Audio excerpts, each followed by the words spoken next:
Okay, हम लोग देख रहे थे ethics, Christian ethics, the message of the profits. तो हम आज देखेंगे आमोस के बारे में। परमेश्वर का दास जो आमोस है, आमोस नबी, वो क्या कहता है, इसको हम देखेंगे थोड़ा सा परमेश्वर के वचन से। आमोस नबी की पुस्तक, उसका 5वां अध्याय और उसकी 10 आयत से 12 आयत तक मैं आपको बता दे रहा हूँ थोड़ा सा। अ, जो आमोस था, वो एक इस तरीके का प्रॉफिट था।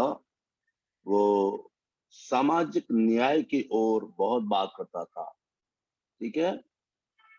और वो 8वीं सेंचुरी के अंदर उसने प्रोफेसी की, और होशे और मीका उसकी साथ साथ थे। उन्हीं दिनों में उसने भविष्यवाणी की, और उसकी जो प्रोफेटिक एक्टिविटी थी वो अ, जो उजिया और यरोबाम राजा राज करते थे उन दिनों में उसने प्रोफेसी की। उजिया और जरोबाम जब राज करते थे, आप पढ़ सकते हैं आमोस की पुस्तक पहले अध्याय के अंदर। खैर चलिए छोड़िए, उसके बाद हम बताते हैं he challenged the injustice in the court। वो न्यायालय के अंदर जो अन्याय होता था उसको उसने चुनौती दी, ठीक है। आमोस 5 अध्याय और उसकी 10 आयत से 12 आयत तक, ठीक है। उसने क्या किया, अन्याय के खिलाफ आवाज उठाई और उसको चुनौती दी। Fraud in the market place, बाजारों में जो फ्रॉड होता था, घोटाला होता था, उसके प्रति उसने आवाज उठाई। 8 अध्याय 4 से 6 आयत तक नोट करते जाइए। 8 अध्याय उसकी 4 से 6 आयत तक। Fraud in the market place, बाजारों में जो घोटाला होता था, लोग डंडी मारते थे, अन्याय करते थे, उसके प्रति उसने आवाज उठाई। And the luxury of the people, लोग जो लग्जरियस जीवन जीते थे। लग्जरी को हिंदी में क्या बोलेंगे, लग्जरियस लाइफ।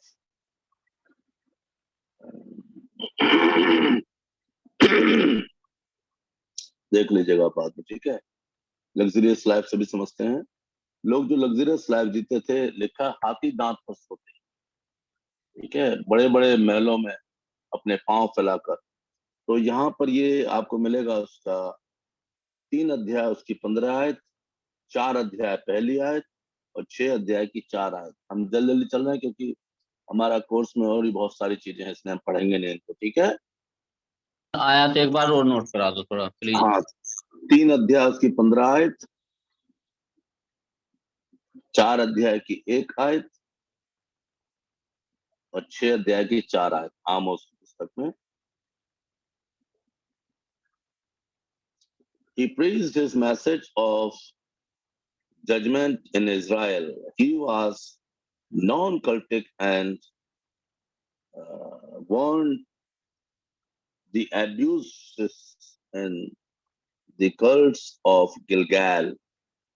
गिलगैल में जो गलत काम होते थे, इज़राइल में जो गलत काम होते थे, जो गलत शिक्षाएं थी, उनके प्रति भी उसने लोगों को चेतावनी दी,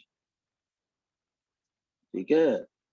इज़राइल में और गिलगाल में जो गलत शिक्षाएं थी, गलत कार्य होते थे, उनको उसने लताड़ा, उनको उसने चेतावनी दी।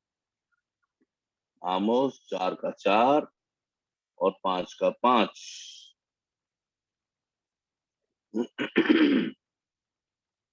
4 का 4, 5 का 5।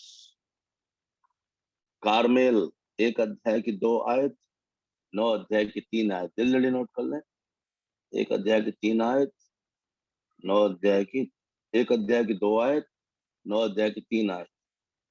बीरशेबा, बरशेबा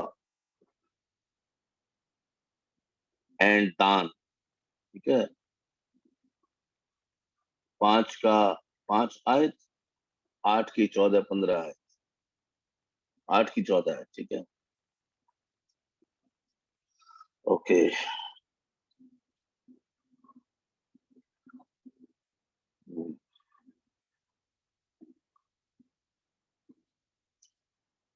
और उसने आमोस ने इस बात को बताया कि सोसाइटी के अंदर एक सामाजिक समानता नहीं है जो होनी चाहिए। क्रिश्चियन एथिक्स के अंदर सामाजिक समानता होनी चाहिए, वो नहीं है। जो बड़े लोग हैं, जो अमीर लोग हैं, वो गरीब लोगों के ऊपर क्या करते हैं? राज्य करते हैं, उनको दबा के रखते हैं। आमोस 5:11, 8:6। आमोस 5:11, 8:6। ठीक है। कोई चीज रह जाएगी तो मैं नोट्स भेजूंगा, सब मिल जाएगी, आप चिंता मत करिए। लेकिन ये मत करिए कि नोट्स मिल जाएगा तो कुछ लिखे ही ना, आराम से बैठे हाथ पे हाथ धर के वीडियो ऑफ करके। प्लीज ये मत सोचिए कि मिल जाएंगी तो हाथ पे हाथ धर के वीडियो ऑफ करके आराम से बैठ जाए। नहीं नहीं, ऐसा नहीं करना। आपको लिखना जरूर है। कोई चीज जो आपसे छूट जाएगी वो हम आपको जरूर से भेजेंगे। ठीक है, नोट्स जरूर भेजेंगे। ये पूरा इंग्लिश में, जैसे मैंने आपको दिखाया था। अगर आप किसी को ये बुक चाहिए तो आप ये बुक भी खरीद सकते हैं। देख रहे हैं, इंट्रोड्यूसिंग टू क्रिश्चियन एथिक्स। ये बहुत बड़ी क्लासेस के लिए MTH को पढ़ाई जाती है। ये मेरे को इसके अलावा कोई दूसरी मिली नहीं, इसलिए मैंने इससे नोट्स, मैं पढ़ाता हूँ बड़े क्लास के अंदर, उससे पढ़ा रहा हूँ आपको। ठीक है, ओके। सर ये बुक्स कहाँ, ये कहाँ मिलेगी? ये जो भी क्रिश्चियन थियोलॉजिकल बुक्स की शॉप होती है वहाँ मिल जाएगी। दिल्ली में तो मालूम है हमको, आपके यहाँ मालूम नहीं बेटा कहाँ मिलेगी। आप कहाँ रहते हैं? सर हम आप पंजाब में रहते हैं। कहाँ पर? पंजाब में गुरदासपुर। गुरदासपुर। ठीक है, तो आप पता करिएगा और वहाँ पे क्रिश्चियन बुक्स की शॉप होगी, थियोलॉजिकल बुक्स नहीं मिलती होंगी तो मिल जाएगी, नहीं तो हम आपको प्रोवाइड करा देंगे। ठीक है, अगर नहीं मिलेगी तो हम आपको प्रोवाइड करा देंगे। जिन जिन को चाहिए मुझे बता दीजिएगा, मैं इसका प्राइस बता करके आपको बता दूंगा और सबको फिर मैं कुरियर कर दूंगा, या पास्टर मथुरिया को दे देंगे, वो खट्टा सबको दे देंगे। हालांकि आपको इसकी जरूरत नहीं, क्योंकि इंग्लिश में है। जिनको इंग्लिश में जरूरत है वो ले सकते हैं, कोई प्रॉब्लम नहीं है। ठीक है, ओके ओके। तो इज़राइल जो है बहुत ज्यादा आइडोलेट्रीज एंड इमोरलिटी में चला गया था, मूर्ति पूजा में और अनैतिकता में चला गया था। उसके प्रति उसने उनको चेताया। आमोस 2 अध्याय उसकी 6 आयत से 16 आयत नोट कर लीजिए। आमोस 2 अध्याय उसकी 6 आयत से 16 आयत तक। उन्होंने धार्मिकता को छोड़ दिया था, न्याय को छोड़ दिया था, और वो सेक्सुअल इमोरलिटी में लग गए थे। ठीक है, और तो अगर हम चाहें तो इस चैप्टर को पढ़ सकते हैं। 2 अध्याय, और नहीं सॉरी 2 अध्याय नहीं, 5 का 5, कोई नहीं, आप बाद में पढ़ लीजिएगा, छोड़ दीजिए। लेकिन ये बहुत जरूरी था आमोस की पुस्तक को पढ़ना। किस तरीके से वो लोग गुनाह पर गुनाह करते चले गए और पाप में पड़ते चले गए।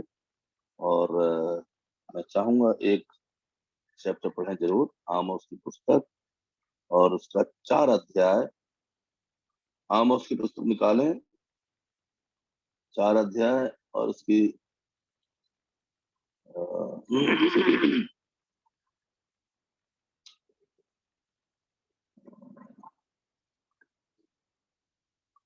एक मिनट बता रहा हूँ।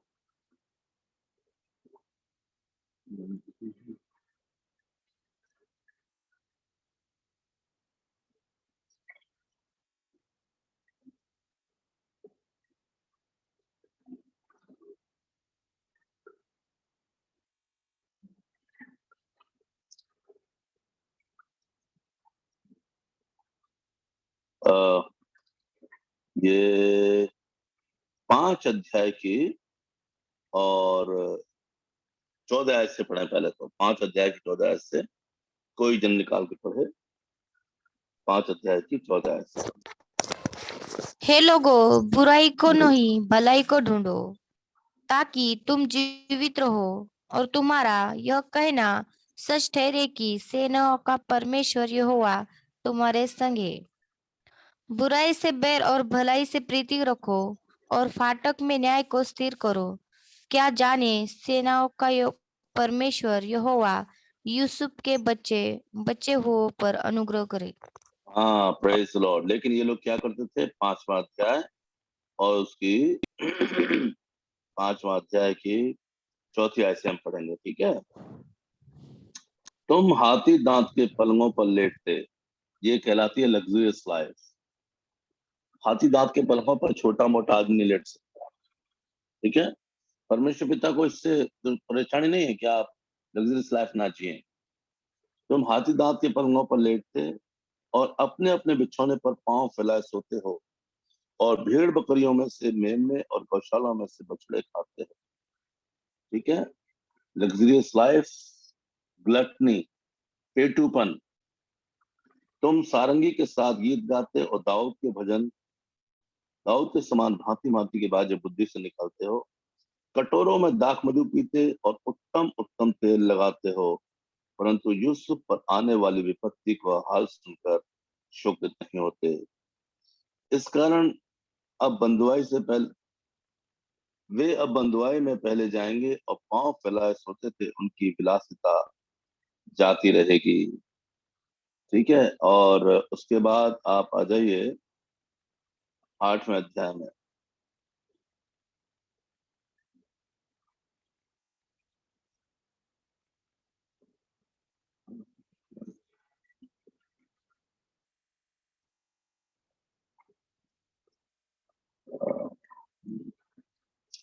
आमोस की पुस्तक, उसका दूसरा अध्याय निकालिए, सॉरी दूसरा अध्याय निकालें और उसको पढ़ाएंगे। देखिए, यहोवा यूं कहता है, मोआब पे 3 क्या वरन 4 अपराधों के कारण मैं उसका दंड ना छोड़ूंगा, ठीक है। दूसरा अध्याय, क्योंकि उसने एदोम के राजा को हड्डियों से जलाकर चूना बना दिया, इसलिए मोआब के मैं आग लगाऊंगा, उससे करियोत के भवन भस्म हो जाएंगे। मोआब हुल्लड़ और ललकार और नरसिंगे के शब्द होते होते मर जाएगा। मैं उसके बीच में से न्यायी का नाश करूंगा, साथ ही साथ उनके सब हाकिमों को भी घात करूंगा। क्यों? अब यहूदिया के लिए क्या बोलता है परमेश्वर? यहूदा के लिए यहोवा यूं कहता है, यहूदा के 3 क्या वरन 4 अपराधों के कारण मैं उसका दंड न छोड़ूंगा, क्योंकि उन्होंने यहोवा की व्यवस्था को तुच्छ जाना। सबसे पहली बात, क्रिश्चियन एथिक्स, जो वचन को तुच्छ जानता है और जो वचन पर नहीं चलता, केवल सुनने वाले नहीं बल्कि वचन पर चलने वाले बने, ठीक है। और अगर हम जानबूझकर पाप करते तो इब्रानी 10 अध्याय 26 आयत में लिखा, उसके लिए कोई बलिदान बाकी नहीं रहा, क्योंकि उसने परमेश्वर के पुत्र को पांव से रौंदा, वाचा के लहू का अपमान किया, और यीशु के लहू को जिसके द्वारा शुद्ध किया था उसका उन्होंने व्यर्थ जाना, क्योंकि उन्होंने यहोवा की व्यवस्था को तुच्छ जाना, मेरी विधियों को नहीं माना, अपने झूठे देवता कारण जिनके पीछे उनके पुरखा चलते थे वे भी भटक गए हैं। इसलिए मैं यहूदा में आग लगाऊंगा और उसके यरूशलेम के भवन भस्म हो जाएंगे। इजराइल का न्याय, इजराइल, यहोवा यूं कहता है, इजराइल के 3 क्या वरन 4 अपराधों के कारण मैं उसका दंड न छोड़ूंगा, क्योंकि उन्होंने निर्दोष को रुपए के लिए और दरिद्र को एक जोड़ी जूतियों के लिए बेच डाला। सोचिए कितना ज्यादा महापाप इसराइलियों के अंदर आ गया, जिनको खुदा ने दुनिया में सबसे अधिक आशीष दे चुका है। समझ रहे हैं आप? उन्होंने निर्दोष को रुपए के लिए और दरिद्र को एक जोड़ी जूते के लिए बेच डाला। वे कंगालों के सिर पर की धूल का भी लालच करते कि इनको धूल भी क्यों मिल रही है, वो भी हमारे हिस्से में आ जाए। नम्र लोगों को मार्ग से हटा देते और बाप बेटा दोनों एक ही कुमारी के पास जाते हैं। इतना बड़ा महापाप इसराइल के अंदर, सेक्सुअल इमोरालिटी इसको बोलते हैं, ठीक है। इसको बोलते हैं हिंदी में कैसे बोलेंगे,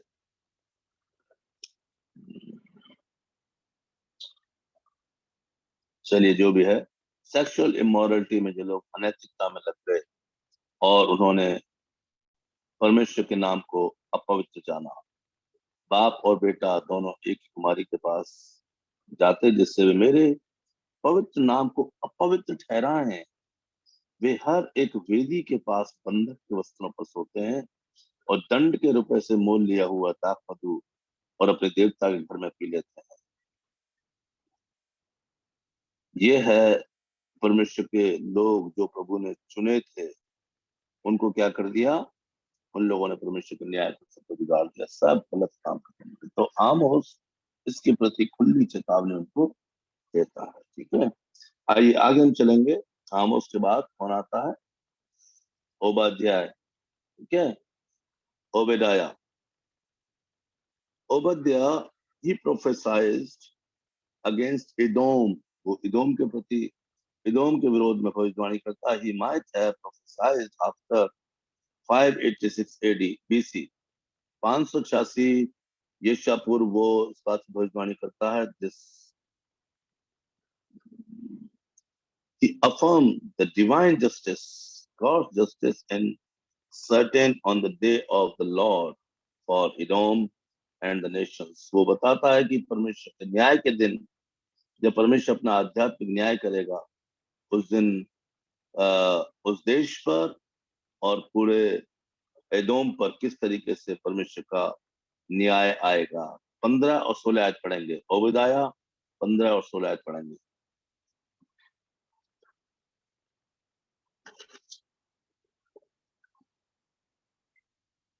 एक ही चैप्टर है, 15-16 आयत पढ़ेंगे। जहाँ एक ही चैप्टर है वहां पर चैप्टर बोलने की जरूरत नहीं है। जब आप वचन देते हैं तब भी जरूरत नहीं, क्योंकि एक ही चैप्टर है।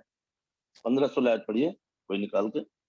क्योंकि सारी जातियों पर यहोवा के दिन का आना निकट है। जैसा तूने किया है वैसा ही तुझसे भी किया जाएगा। तेरा व्यवहार लौटकर तेरे ही सिर पर पड़ेगा। जिस तेरा प्रकार व्यवहार लौटकर तेरे ही सिर पर पड़ेगा। हाँ जी, आगे।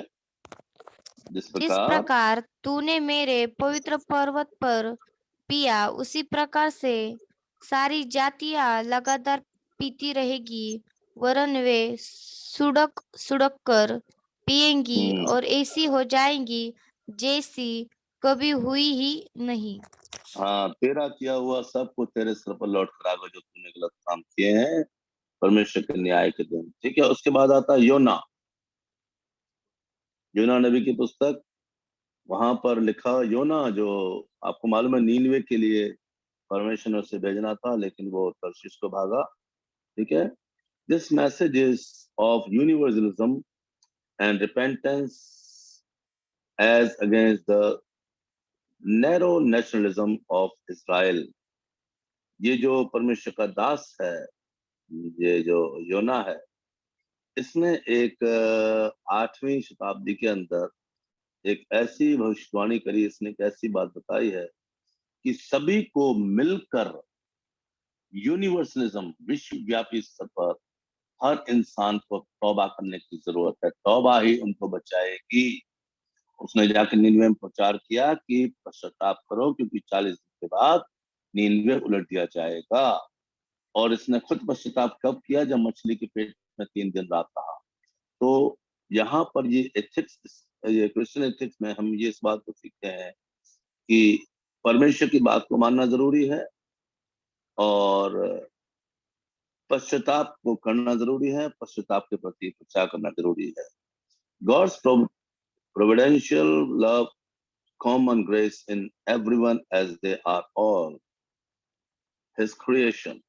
परमेश्वर की सारी सृष्टि के लिए जिसे परमेश्वर ने बनाया है, उसका प्रेम सबके लिए बराबर है। जब परमेश्वर नीनवे को माफ कर दिया तो योना इस बात से गुस्सा हो गया, लेकिन परमेश्वर का वचन इस बात को बताता है उसका प्रेम सबके लिए बराबर है। ठीक है, God is not exclusive in his approach. He cares for everyone regardless of the race and economic status।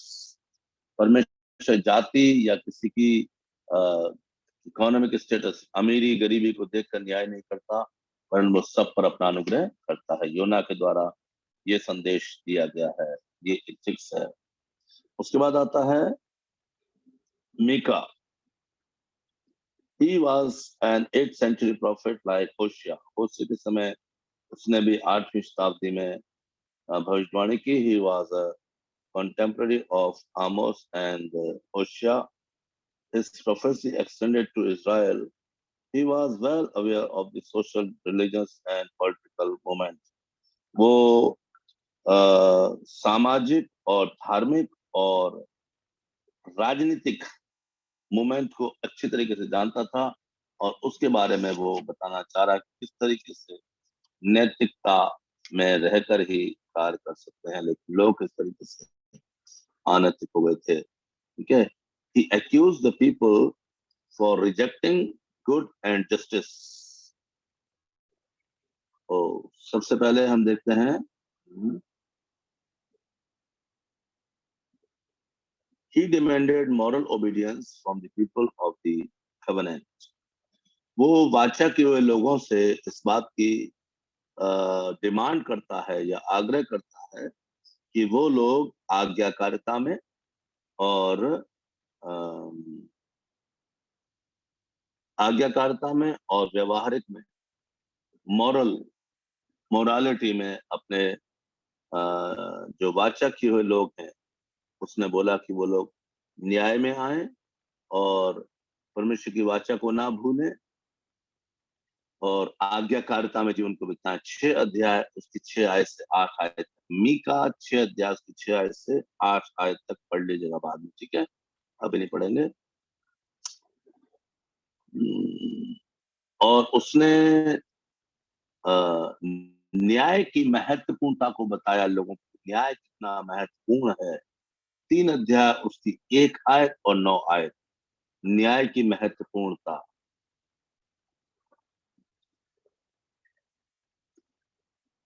न्याय की महत्वपूर्णता 3 अध्याय उसकी 1 आयत और 9 आयत Mika. He describes the judgment and also the hope, peace and salvation. और वो यहाँ पर इस बात का विवरण करता है, बताता है इस बात के बारे में कि परमेश्वर न्याय करेगा, लेकिन एक आशा भी है और शांति भी है और उद्धार करता भी आएगा, उद्धार भी मिलेगा। ठीक है, क्या क्या है? न्याय, आशा और शांति और उद्धार। न्याय तो है, लेकिन आशा भी है, शांति भी है, उद्धार भी है। और ये है 4 अध्याय की 1 से 8 आयत तक। मीका 4 अध्याय की 1 से 8 तक।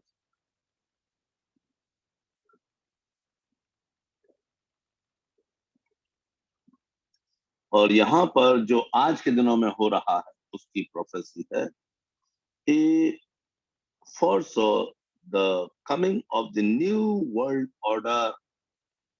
आज न्यू वर्ल्ड ऑर्डर का समय चल रहा है। One world religion, one world language, one world politics. ठीक है, आज इस बात का चल रहा है जिसकी भविष्यवाणी। He accused the people for rejecting good and justice। और उसने लोगों को इस बात का दोष लगाया कि लोग जो हैं न्याय को और अच्छाई को त्याग देंगे। 3 अध्याय उसकी पहली आयत, दूसरी आयत, 10वीं आयत। मैं चाहता हूँ एक एक आयत पढ़ लें सिर्फ।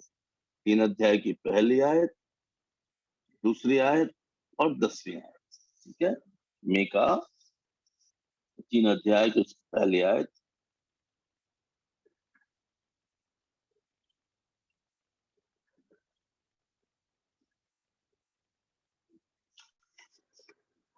मीका 3 अध्याय की पहली आयत। ठीक है, मैं पढ़ता हूं, आपके सामने यहाँ लिखा है।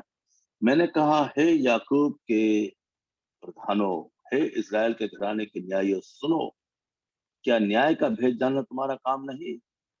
तुम तो भलाई से बैर और बुराई से प्रीति रखते हो। They rejected good and justice। तुम तो भलाई से बैर और बुराई से प्रीति रखते हो, मानो तुम लोगों पर से उसकी खाल उधेड़ लेते हो। मानो तुम लोगों पर से उनकी खाल उधेड़ लेते हो, उनकी हड्डियों पर से उनका मांस नोच लेते हो, वरन तुम मेरे लोगों का मांस खा भी लेते हो और उनकी खाल झेड़ते हो। तुम उनकी हड्डियों को हांडी में पकाने के लिए तोड़ डालते, उनका मांस हंडे में पकाने के लिए टुकड़े टुकड़े करते हो। वे उस समय यहोवा की दुहाई देंगे, परंतु वो उनकी ना सुनेगा, वरन उस समय वो उनके बुरे कामों के कारण उनसे मुंह मोड़ लेगा। 10वीं आयत को पढ़ेंगे हम, बाकी बाद में पढ़िएगा। ठीक है, 10वीं आयत। तुम सय्योन को हत्या करके और यरूशलेम को कुटिलता करके दृढ़ करते हो। तो क्या है यहाँ पर? इनजस्टिस। उन्होंने न्याय को, व्यवस्था को, सबको क्या कर दिया? त्याग दिया। उसके बाद his social criticism is commendable। उसने आज्ञा दी सामाजिक न्याय के प्रति। 3 अध्याय उसकी 1 से 4 तक अपन ने पढ़ लिया है। ओके, और उसके बाद rich used false weight and measure to deceive the poor। 6वां अध्याय 9 आयत। गरीबों को लूटते और अन्याय से दंडी मारते। गरीबों को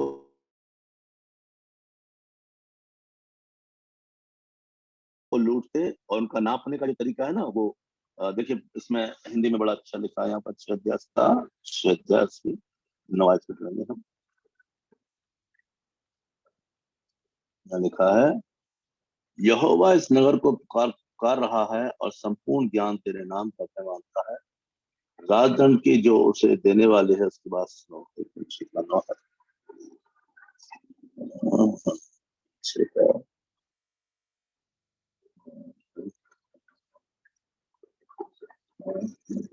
हाँ, 6 का 9 से। क्या अब तक दुष्ट के घर में दुष्टता से पाया हुआ धन और छोटा एपा घृणित नहीं है? छोटा एपा समझ गए? छोटा एपा समझ गए आप? आज भी जो पुराने वाली तराजू आती हैं, उसके नीचे लोग उस तरफ, जिस तरफ सामान रखा जाता है, वेट को बढ़ाने के लिए कुछ चुंबक से लगा देते हैं। ठीक है, और जो लीटर का वो होता है, लीटर नापने वाला लीटर, उसको नीचे से कटवा के अलग या तो कुछ भरवा देते हैं जिसमें पूरा लीटर तेल नहीं आता है। 800 ml या 700 ml आता है, लेकिन लोगों को पता नहीं चलता था। लोगों को पता चलता है पूरा का पूरा लीटर का माप है। तो ये आज नहीं हो रहा, उस समय भी हो रहा था। 8वीं सेंचुरी में भी, आमोस के, मीका के समय भी, 7वीं सेंचुरी में ये सब हो रहा था कि लोग किस तरीके से कार्य करते थे। क्या अब तक दुष्ट के घर में दुष्टता से पाया हुआ धन और छोटा एपा घृणित नहीं है? क्या मैं कपट का तराजू और घट बढ़ के बटखरों की थैली लेकर पवित्र ठहर सकता हूँ? कितने लोगों की समझ में आई ये वाली आयत? 11वीं आयत, 11वीं आयत कितने लोग समझ में आई है? समझ में नहीं आई तो हाँ जी, बाट कम कर देना, वजन कम कर देना। हाँ जी, ठीक वजन है। कम। क्या मैं कपट का तराजू और घट बढ़ के बटखरों की थैली लेकर पवित्र ठहर सकता हूँ? मसीह जगत में आज, क्रिश्चियन एथिक्स में आज इससे क्या शिक्षा मिलती है हमको? क्या शिक्षा मिलती है? परमेश्वर के साथ ही लोग अन्याय करते हैं। ध्यान दीजिए, आप कहेंगे पादरी हो इससे ऐसी बात करो। नहीं जी, ये परमेश्वर के वचन की बात। यहाँ पर कई पास्टर्स हैं इस मीटिंग में। लोगों की तनख्वाह है 60,000 रुपए, 50,000 रुपए। तो 50,000 रुपए की अगर तोल करेंगे, मेजरमेंट करेंगे, तो दशमांश कितना हुआ 50,000 का? 5,000। कितना हुआ? 5,000। ठीक है, वो क्या करते हैं, लिफाफे में 500 का नोट रख देते हैं, या ज्यादा खुश हो गए तो 1000 का रख दिया और उस पर लिख दिया दशमांश। ये है छोटे बड़े बटखरे, ये है अन्याय से दंडी मारना। और अन्याय भी किसके साथ कर रहे हैं? परमेश्वर के साथ। क्या सच बोल रहे हो? क्या उन्होंने सही न्याय किया है? क्या उन्होंने सही तोल किया है? क्या सही माफ किया है? झूठ माफ किया है। तो मसीह जगत में, कृष्ण एथिक्स में हमें सही बात सीखने की जरूरत है, इसलिए यहाँ पर ये लिखा गया है। क्या मैं कपट का तराजू और घट बढ़ के बटखरों की थैली लेकर पहुंच सकता हूँ? यहाँ के धनवान लोग उपद्रव का काम देखा करते हैं और यहाँ के सब रहने वाले झूठ बोलते, उनके मुंह से छल की बातें निकलती हैं। इस कारण तुझे मारते मारते बहुत ही घायल करता हूँ और तेरे पापों के कारण तुझको उजाड़ डालता हूँ। तू खाएगा परंतु तृप्त ना होगा, तेरा पेट जलता ही रहेगा और तू अपनी संपत्ति लेकर चलेगा परंतु बचा न सकेगा। और जो कुछ तू बचा भी ले उसको मैं तलवार चलाकर लुटवा दूंगा। तू बोएगा परंतु लवेगा नहीं, तू जैतून का तेल निकालेगा परंतु लगाने न पाएगा, दाख रौंदेगा परंतु दाख मधु पीने न पाएगा, क्योंकि वे ओमरी की विधियों पर और आहाब के घराने के सब कामों पर चलते हैं और तुम उनकी युक्तियों के अनुसार चलते हो। वे इसलिए मैं तुझे उजाड़ दूंगा और इस जंगल के रहने वालों पर ताली बजवाऊंगा, तुम मेरी प्रजा की नामधराई से होगी। ये है परमेश्वर का वचन मीका के द्वारा। ओके, अब चलते हैं नाहूम। मैंने मीका कुछ चीजों को छोड़ दिया है, कोई बात, आप पूरा पढ़ लीजिएगा उसको। परमेश्वर सबका न्याय करेगा, गॉड विल जज। ठीक है, उसमें मीका की पुस्तक 3 अध्याय 9 से 12, और उसके बाद there is a prophecy of doom and also to restoration, बर्बाद भी होंगे और उसके बाद परमेश्वर को पुनर्स्थापित भी करेगा। 5वां अध्याय 110 आयत तक मीका। ठीक है, अब आते हैं नाहूम। हम थोड़ा जल्दी जल्दी चल रहे हैं इसलिए कि हमको आगे पहुंचना है। नाहूम, Nahum prophesied a few years before the fall of Nineveh, prepared perhaps as late as 614 BC. 614 ईसा पूर्व में उसने नीनवे के पतन से पहले भविष्यवाणी की, और वो इस बात को बताता है कि Yahweh as one of who upholds morality and punishes evil, और वो इस बात को बताता है कि यहोवा परमेश्वर ही है केवल जो मोरालिटी को रखता है और साथ ही साथ दुष्टों को दंड देता है। ठीक है, God is despited as sovereign in judgment.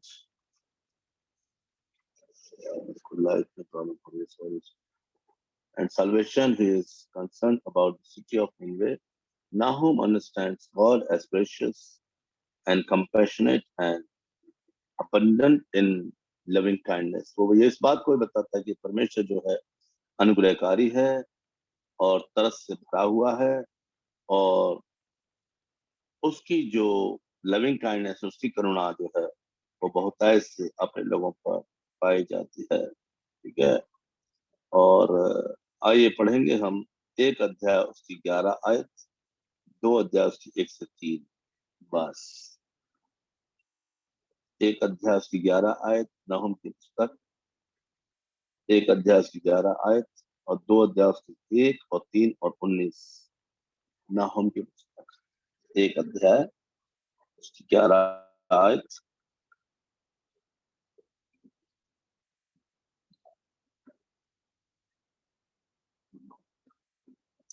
मैं तुझमें से मैं एक निकाला है जो यहोवा के विरुद्ध कल्पना करता और नीचता की युक्ति बांधता है।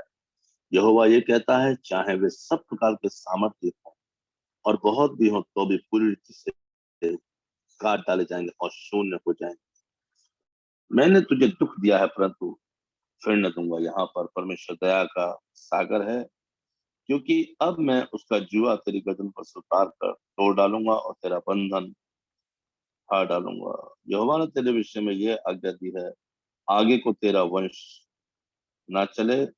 मैंने तेरे दिवालियों में ढली हुई और गड़ी हुई मूर्तियों को काट डालूंगा मैं तेरे लिए कब्र खोदूंगा क्योंकि तू नीच है। यानी परमेश्वर यहाँ पर दुष्ट को दंड, और धर्मी के लिए क्या है परमेश्वर?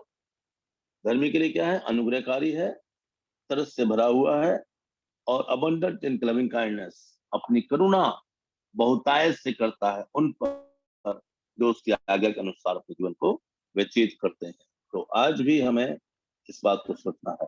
आज हम परमेश्वर के अनुग्रह का क्या करते हैं? नाजायज फायदा उठाते हैं। ठीक 3:11, 3 अध्याय की 11 है, 3:11 यहाँ पर तू भी मतवाली होगी, तू घबरा जाएगी, तू भी शत्रु के डर के मारे शरण का स्थान ढूंढेगी। तेरे सब गढ़ ऐसे अंजीर के वृक्ष के समान होंगे जिनमें पहले पके अंजीर लगे हों। यदि वे हिलाए जाए तो फल खाने वाले के मुंह में गिरेंगे। देख तेरे लोग जो तेरे बीच में हैं वे स्त्रियां बन गए हैं।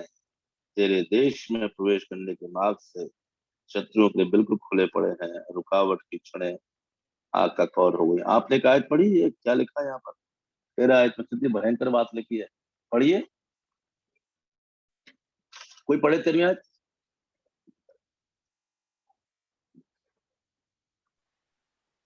पढ़िए 3:13। देख तेरे लोग जो तेरे बीच में हैं वे स्त्रियां बन गए हैं। तेरे देश में प्रवेश करने के मार्ग तेरे शत्रुओं के लिए बिल्कुल खुले पड़े हैं, और बस रुकावट थैंक यू, खड़े thank you brother, thank you brother. पुरुष क्या बन गए? स्त्रियां। क्या हो रहा है आजकल मुझे नहीं मालूम, आपकी तरफ आप लोग जानते इस बारे में? नहीं जानते, लेकिन आज समलैंगिकता, होमोसेक्सुअलिटी, लेस्बियनिज्म चरम सीमा पर है। समलैंगिकता आज चरम सीमा पर है। भारतवर्ष के अंदर भी लड़के लड़के आपस में शादी कर रहे हैं, लड़के लड़कियां बन जा रहे हैं। आप रोड पर देखिए, गेइज्म, गे सिस्टम, गे बन जाते हैं। देखा ना आपने? कितने लोगों ने देखा? और सिर्फ बाहर जगत में नहीं, कलीसियाओं में, चर्चिस के बच्चे जो एक दिन अच्छे प्रभु में हुआ करते थे, उनके अंदर ऐसी दुष्ट की शक्ति कार्य करती है कि वो अपने आप को समझना शुरू कर देते हैं कि मैं तो एक औरत हूं, मैं तो एक लड़की हूं। मैं आपको कोई बनावटी बातें नहीं बोल रहा, मैं आपको सच्ची बातें बोल रहा हूं। यहां तक कि वे अपने ऑर्गेन्स को भी चेंज करा लेते हैं। मुझे माफ करिए, अपने ऑर्गेन्स को चेंज करा लेते हैं और आप पहचान नहीं पाएंगे उनको कि वो लड़का है या लड़की है। ब्रेस्ट को चेंज करा लेते हैं, ऑर्गेन्स को चेंज करा लेते हैं। यहां तक गिर गए वो पाप की वजह से। और आगे आने वाले इस चैप्टर्स में हम पढ़ेंगे फैमिली, और क्या है वो, एक मिनट,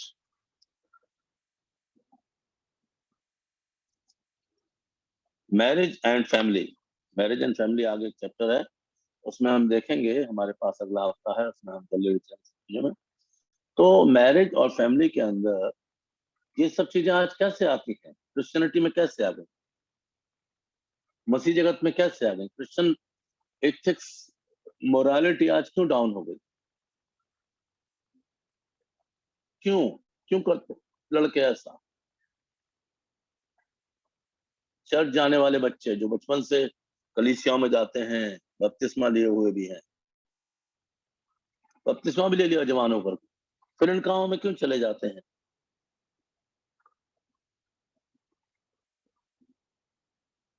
क्यों बेटियां लेस्बियनिज्म में चली जाती हैं? क्यों शादी करना नहीं चाहते लड़के?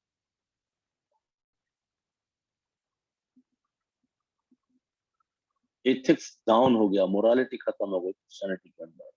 दे are only church goer people. सिर्फ चर्च जाने का उन्होंने एक रीति रिवाज बना रखा है कि हम चर्च जाएंगे, बस हमारी बापौती है ये, हमारे दादा कुर्सी यहाँ पर थी, हमारे परदादा कुर्सी यहाँ पर थी, एक बारी एक शादी में किसी ने हमको बताया, उस चर्च में हमने एक शादी सोलेमनाइज की थी और हमने उसको बुक किया था। तो वहां पर एक बुजुर्ग ने हमको बताया, बुजुर्ग ने, कि ये जो चेयर है ना, ये करीब 125 साल से हमारी है, ये जो चेयर इस लाइन की। हमने कहा जी हम समझे नहीं। कह रहे हमारे परदादा दादा सब यहीं बैठते थे।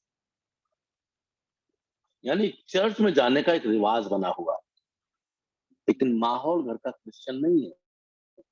वो चर्च तो घर लेके नहीं जाते हैं, पवित्र बाइबल को दिल में नहीं बसाते हैं, वो ताक पे रखते हैं, ऑल्टर बना के रखते हैं उसके अंदर।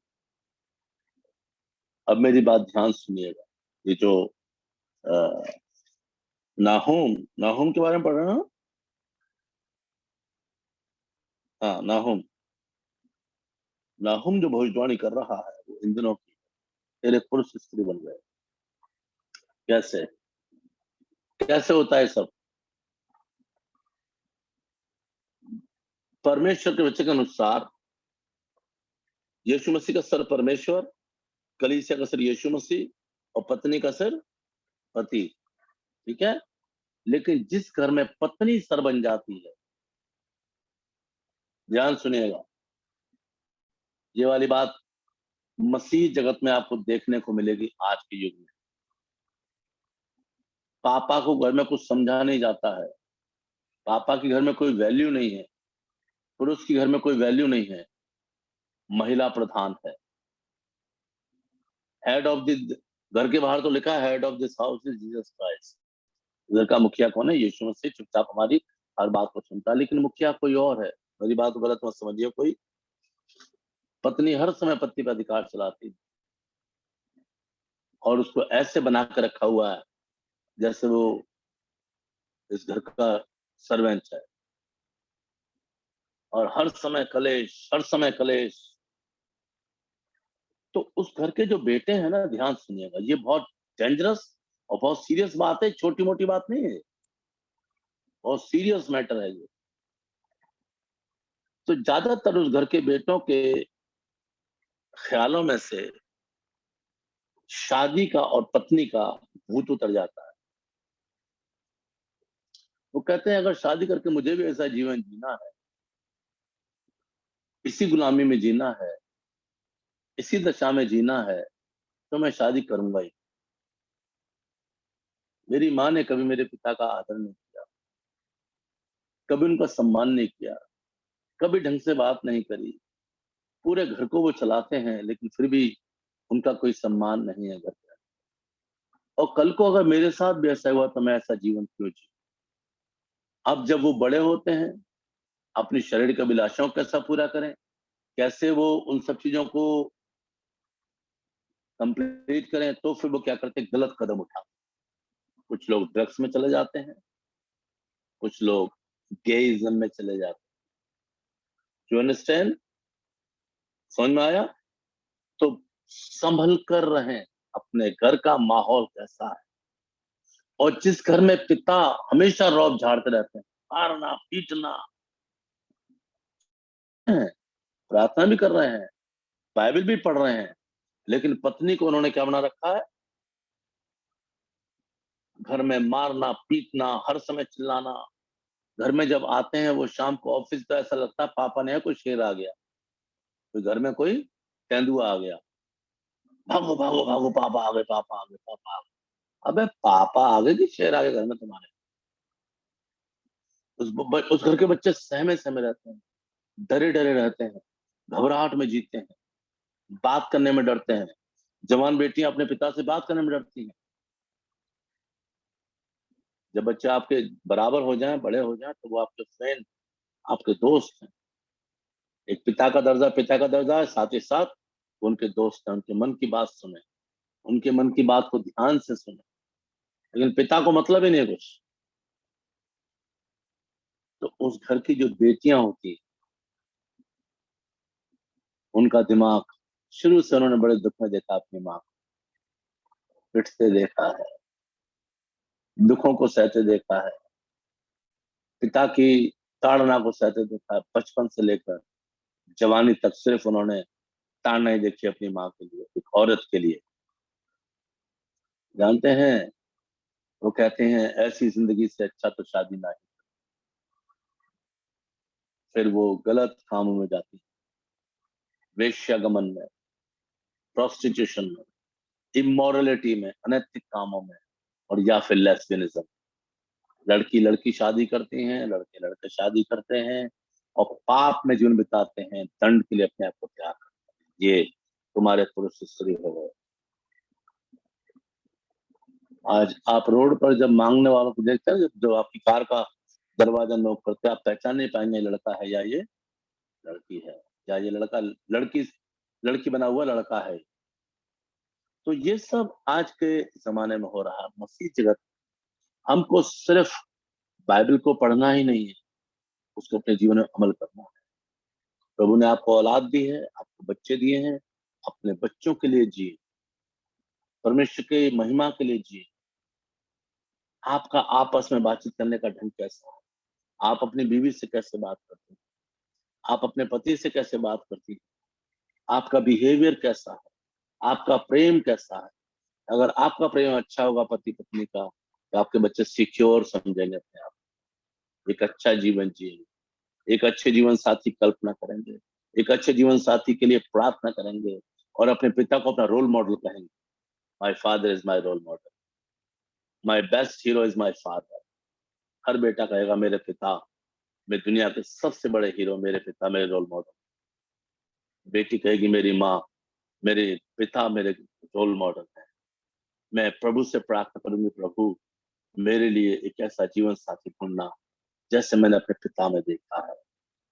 प्रभु मेरे लिए एक ऐसी पत्नी ढूंढना जैसे मैंने अपनी माँ में देखा है। ऐसी चरित्रवान, एक ऐसी मोरालिटी वाली, एक ऐसी परमेश्वर का भय मानने वाली प्रभु एक लड़की मेरे लिए ढूंढ के जाना। हर लड़का दुआ करेगा, हर बेटी दुआ करेगी। मैंने सही बोला है? ये फैक्ट है, बिल्कुल फैक्ट है। कौन है जी रोल मॉडल? सलमान खान। क्यों है सलमान खान तुम्हारा रोल मॉडल यार? कौन है आपकी रोल मॉडल? कैटरीना कैफ। क्यों है कैटरीना कैफ आपकी रोल मॉडल? आपकी मम्मी से खूबसूरत नहीं है वो। आपकी मम्मी दुनिया की सबसे खूबसूरत महिला है। आपकी मम्मी और आप दुनिया की सबसे खूबसूरत महिलाएं हो। आप मिस यूनिवर्स, आप खुदा की बेटी हो, आप खुदा के बेटे हो, आप परमेश्वर की संतान। क्या सोचते हैं? कई बार हम इसीलिए कभी भी अपनी तुलना किसी मनुष्य से ना करें। हेलो प्यारी बेटियों जो ध्यान दो, कभी अपनी तुलना कैटरीना कैफ से या करीना कपूर से या पता नहीं कौन सी आजकल नई नई आ रही है, उनसे मत करना अपनी तुलना कभी भी। हेलो, अगर अपनी तुलना उनसे करोगे तो सबसे पहली बात आप अपनी इंसल्ट कर रहे हो। दूसरी बात अपने सृजनहार परमेश्वर की इंसल्ट कर रहे हो। आप अपने आप में यूनिक है। आपके जैसा संसार में कोई दूसरा है ही नहीं। क्रिश्चियन एथिक्स, ये मसीह नैतिकता है। आप जितनी खूबसूरत हो उतनी खूबसूरत दुनिया में कोई भी नहीं, क्योंकि वो तो ऊपरी खूबसूरती है उनकी, लेकिन आप भीतर से खूबसूरत हो, जिसको परमेश्वर ने अपनी बेटी होने का अधिकार। इसलिए कभी भी अपने आप को उनसे कंपेयर करके श्रृंगार ना करें, बल्कि कहें मैं दुनिया की सबसे खूबसूरत बेटी हूँ, मेरी माँ दुनिया की सबसे खूबसूरत माँ।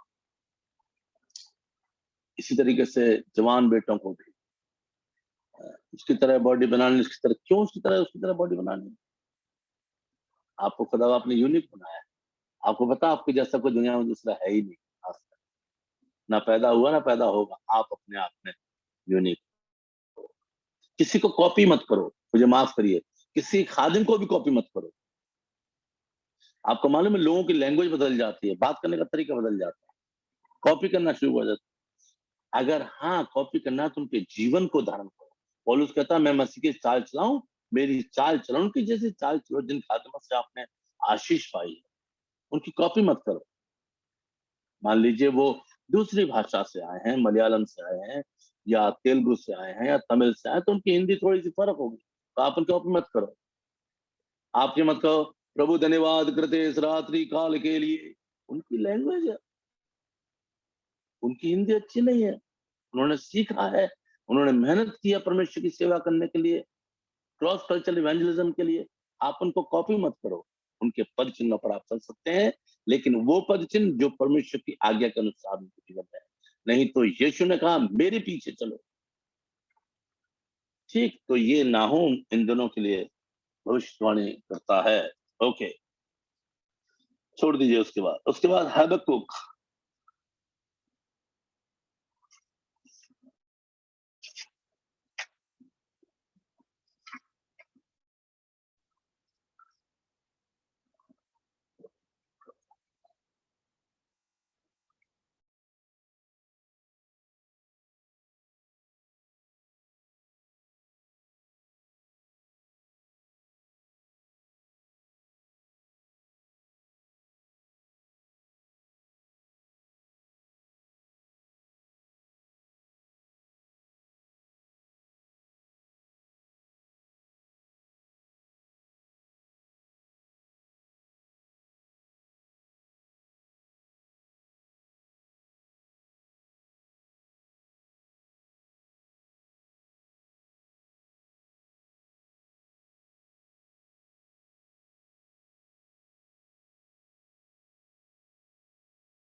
हेलो, मेरी आवाज आ रही है आपको सोनल? ओके, एक्चुअली बीच में ना ये कोई भी फोन करता है, तो अब भैया मेरा जबरदस्ती फोन पे फोन किए जा रहे हैं, तो उठाना पड़ता है।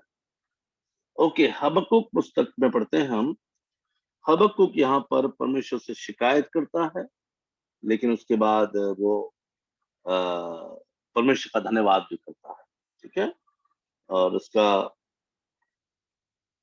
The period of Habakkuk prophecy is said to be after 622 BC, 622 और ईसा पूर्व में भविष्यवाणी की।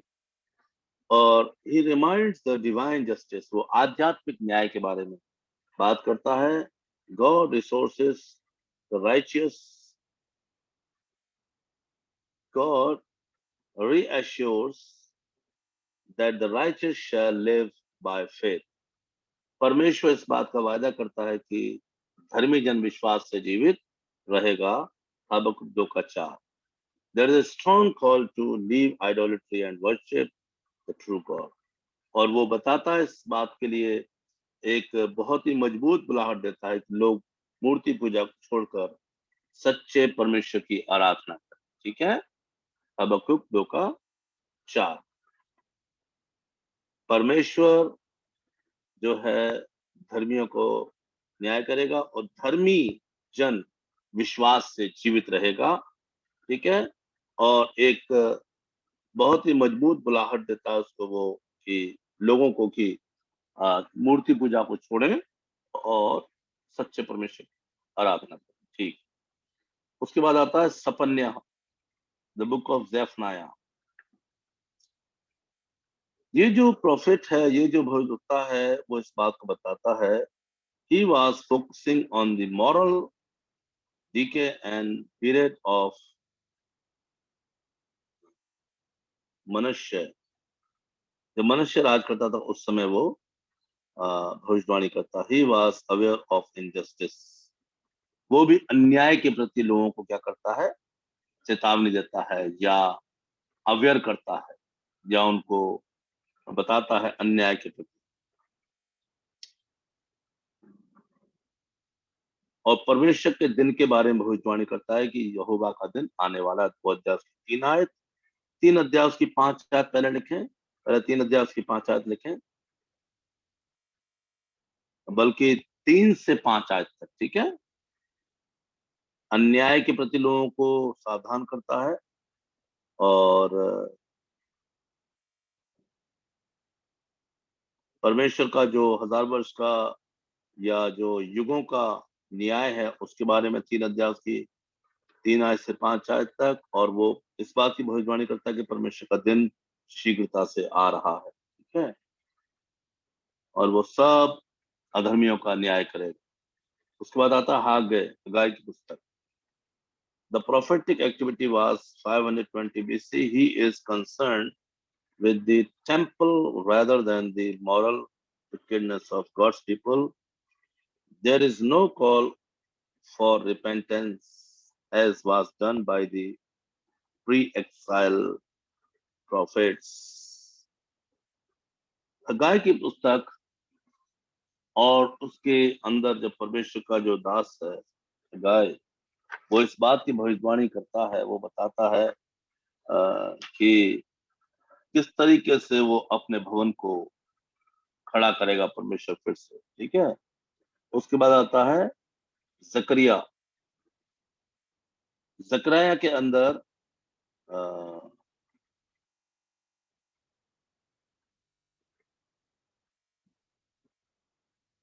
वो बताता है कि जो गुलामी है या जो लोग फिर से गुलामी में चले जाते हैं, वो उनके बाप दादाओं के पाप की वजह से। 7 अध्याय की 11 आयत से 14 आयत तक।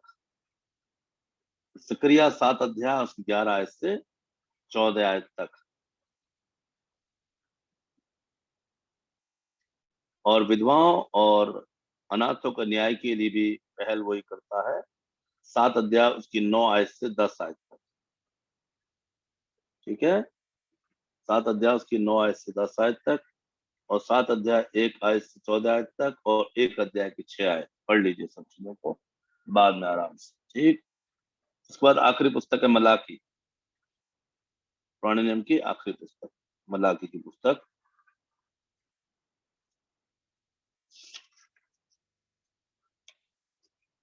मलाकी की पुस्तक में अगर हम पढ़ेंगे तो यहाँ पर आपको मालूम है परमेश्वर किस तरीके से बताता, तुम मुझे लूटते हो, तुम मुझे धोखा देते हो, ठीक है, तुम अन्याय करते हो। वो कहते किस बात में लूटा है, ठीक है। और जब आप यिर्मयाह 1 का 9 और 10 पढ़ेंगे, यिर्मयाह 1 का 9 और 10, यिर्मयाह 1 का 9 और 10 मलाकी की पुस्तक के लिए। यिर्मयाह 1 का 9 और 10 यहाँ पे लिखा है, तब यहोवा ने हाथ बढ़ाकर मेरे मुंह को छुआ, और यहोवा ने मुझसे कहा, देख मैंने अपने वचन तेरे मुंह में डाल दिए हैं। सुन, मैंने आज के दिन तुझे जातियों और राज्यों पर अधिकारी ठहराया है, उन्हें गिराने और ढा देने के लिए, नष्ट करने और काट डालने के लिए, या उन्हें बनाने और रोकने के लिए। एक मिनट, यहाँ पर ये दिया गया है।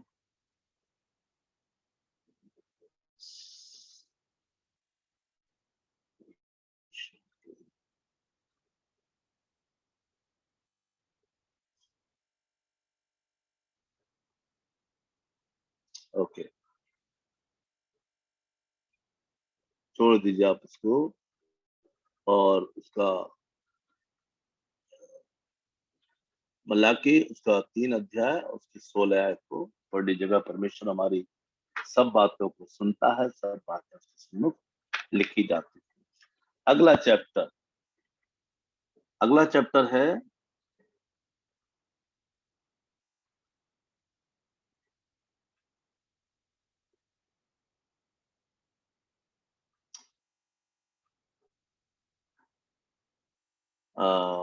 जीसस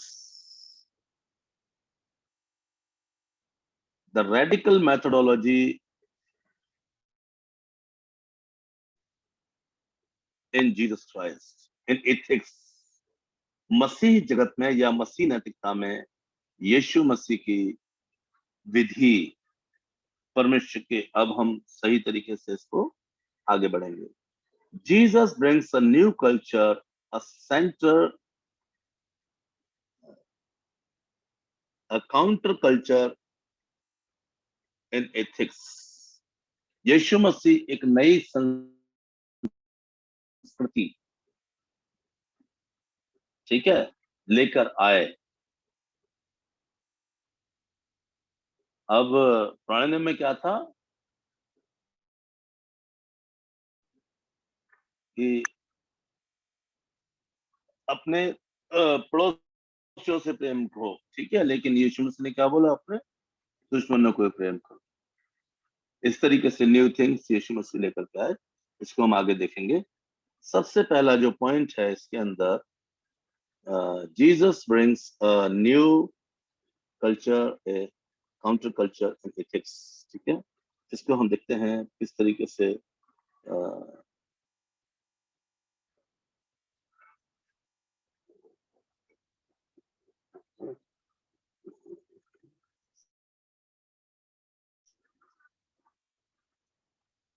मैं इसको पूरा का पूरा आपको भेजूंगा एज इट इज, ताकि आप अच्छी तरीके से पढ़ सकें। The kingdom of God recognise the identity and also emancipation of marginalized. It is based on equity. It looks like a new lifestyle that is simple and against feudalism. The life of opulences is rejected. Life is poverty is repentance. यहाँ पर जो main चीजें बताई गई हैं प्रभु यीशु मसीह के द्वारा, प्रभु के वचन में, कि किस तरीके से हमें अपने जीवन को सामाजिक तरीके से, किस तरीके से जीना है। मन फिराओ, सबसे पहली बात क्या है, मन फिराओ, पापों से पश्चाताप करके, मन फिरा करके, प्रभु को जीवन सौंप करके। और जो पहाड़ी उपदेश हम पढ़ते हैं, पहाड़ी उपदेश मालूम है, धन्य वे जो मन के दीन है क्योंकि स्वर्ग का राज्य उन्हीं का है। धन्य है वे जो नम्र है क्योंकि वे पृथ्वी के अधिकारी होंगे। धन्य है वे जो जिनके दिल शुद्ध हैं, मन शुद्ध है, परमेश्वर को देखते हैं। तो बहुत सारी बातें यहाँ पर हैं। और परमेश्वर पिता यहाँ पर जो है यीशु मसीह न्याय की बात करते हैं, दिलों में शांति की बात करते हैं। Jesus teaching challenges unholy nexus, people with the wrong motives form together and exploit the poor and the feudal types of attitudes and practices. यीशु मसीह का जो वचन है, प्रभु यीशु मसीह की जो शिक्षाएं हैं, वो इस बात को चैलेंज करती हैं कि जो अपवित्रता है, आदमी जो है मत्ती रचित सुसमाचार 23 अध्याय के अंदर जब पढ़ते हैं, हम वहां पर देखते हैं किस तरीके से लोग ऊपरी दिखावट में जीते हैं, लंबे लंबे चुगों को पहनते, ठीक है, और अपवित्र जीवन जीते, और वे इस बात का दावा करते हैं कि हम बहुत ही पवित्र हैं। तो यीशु मसीह ने कहा, हाय तुम पर, हाय तुम पर है, तुम कटोरे थाली को भीतर भीतर से मांसते हो, परंतु जो तुम्हें करना चाहिए उस काम को नहीं करते। तो वहां पर प्रभु यीशु इस बात को बताते हैं। चलिए आगे हम इसमें देखेंगे। अब यीशु मसीह के साथ साथ हम आगे बढ़ेंगे इसमें, ठीक है। उसके बाद देखेंगे Jesus ethics is non conforming ethics. यीशु मसीह की शिक्षाओं को हम देखेंगे परमेश्वर के वचन से और आगे बढ़ेंगे, ठीक है। हम इस बात को मंडे को हम शुरू करेंगे, क्योंकि अगला हफ्ता हमारे पास है यीशु मसीह की शिक्षाओं को देखेंगे हम क्रिश्चियन एथिक्स में। और इसके बाद हम जल्दी जल्दी हमको करना है the ethical perspectives of Jesus Christ, ठीक है, the kingdom of God and ethics of Jesus, परमेश्वर का राज्य और यीशु मसीह की नैतिक शिक्षाएं। तो थोड़ा थोड़ा देखेंगे इसमें हम, क्योंकि हम सारा नहीं देख सकते, बहुत मोटी बुक है ये, और इसके लिए करीब करीब कुछ नहीं तो प्रैक्टिकल तरीके से फिजिकल क्लासेस चाहिए, और कम से कम नहीं तो इसके लिए 16 क्लासेस तो कम से कम चाहिए। 16 क्लासेस यानी 1.5 घंटा, 16 इंटू 1.5 कितना हो गया, करीब 24 घंटे चाहिए, ठीक है। 24 घंटे कम से कम चाहिए इसको कम से कम चाहिए 24 घंटे इसको समझाने के लिए, सिखाने के लिए, पढ़ने के लिए। लेकिन हमारे पास 24 घंटे नहीं है। हमारे पास 16 क्लासेस, कितनी क्लास है हमारे पास, 15 क्लासेस, ठीक है, 15 नहीं, कितनी क्लास है हमारे पास, मंडे टू फ्राइडे 15 है, 15 क्लासेस हैं, ठीक है, 15 क्लासेस हैं, लेकिन जैसे बोर्ड सामने रख करके और नोट्स दे करके पढ़ाया जाता है उस तरीके से यहाँ पर नहीं पढ़ाया जा सकता है, ठीक है। तो कम से कम 24 घंटे इसको अच्छी तरीके से समझने के लिए हमको चाहिए, इसीलिए हम थोड़ा थोड़ा लेंगे और नोट्स आपको देंगे। तो स्टडी करें, ध्यान से पढ़ें, परमेश्वर आप सबको बहुत आशीष दे। God bless. प्रार्थना करेंगे पास्टर अमरपाल जी के साथ। धन्यवाद, धन्यवाद महिमा हो पवित्र परमेश्वर यीशु मसीह के नाम से धन्यवाद देते हैं खुदावंद आज की क्लास के लिए प्रभु जी। धन्यवाद प्रभु जी, हमने सीखा है विभिन्न प्रभु भविष्यवक्ताओं के द्वारा मसीह नैतिकता के विषय में प्रभु जी। हम धन्यवाद देते हैं जो सीखा है प्रभु जी, धन्यवाद यीशु दास। उसके द्वारा प्रभु जी तेरे नाम की महिमा हो प्रभु, तेरा राज्य बढ़े प्रभु, हमारा सीखना व्यर्थ न जाने पाए प्रभु, हम उस पर हालेलुया। सुनने बने, अमल करने वाले बने प्रभु जी, और सीखने प्रभु जी हम सिखाने वाले बने दूसरों को। हम धन्यवाद देते हैं खुदावंद, आपने प्रभु अपने दास को प्रभु जी इस्तेमाल किया है, अपनी आत्मा से प्रभु जी अगुवाई की, मार्गदर्शन किया। धन्यवाद देते हैं खुदावंद, धन्यवाद पिता, और धन्यवाद धन्यवाद देते हैं प्रभु। प्रभु आशीष दीजिए प्रभु जी, आने वाले समय में प्रभु जी हमारे जीवन के द्वारा तेरे नाम की महिमा हो। प्रार्थना यीशु मसीह के नाम से मांगते हैं, आमीन।